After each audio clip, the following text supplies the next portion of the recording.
Breaking news. అపర కుబేరుడు Microsoft co founder Bill Gates ఒప్పేసుకున్నాడు.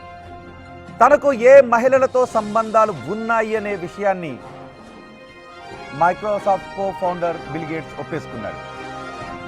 బిల్ గేట్స్ ప్రైవేట్ లైఫ్కు సంబంధించిన సీక్రెట్స్ ఇప్పుడు బయటకు వచ్చాయి.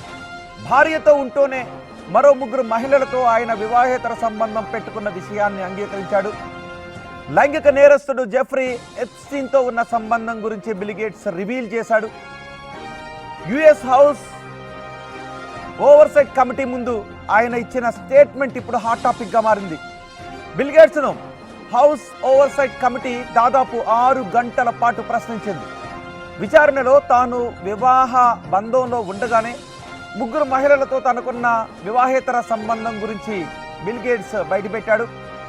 తనకు వివాహేతర సంబంధాలు ఉండేవని కాంగ్రెషనల్ కమిటీ ముందు అంగీకరించాడు.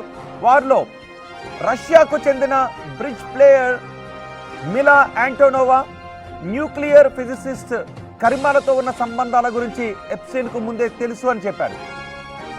మెడికల్ ఆంట్రప్రెన్యూర్ డాక్టర్ ఆలిస్ జాకబ్స్తో ఉన్న 3వ అఫైర్ గురించి కమిటీ అడిగినప్పుడు ఈమెయిల్ ఆధారాలను చూసి బిల్ గేట్స్ దాన్ని కూడా నిజమేనని నిర్ధారించాడు.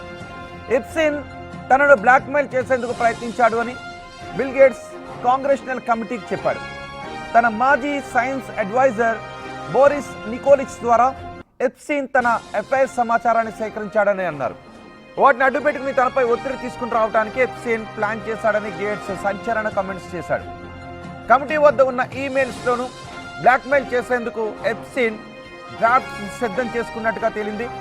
గేట్స్ ఫౌండేషన్ కోసం భారీగా విరాళాలు సేకరించవచ్చు అనే ఉద్దేశంతో 2011 నుంచి 2014 మధ్య ఎప్స్టీన్ను దాదాపు 14 సార్లు కలిశాను అని బిల్ గేట్స్ అంగీకరించాడు.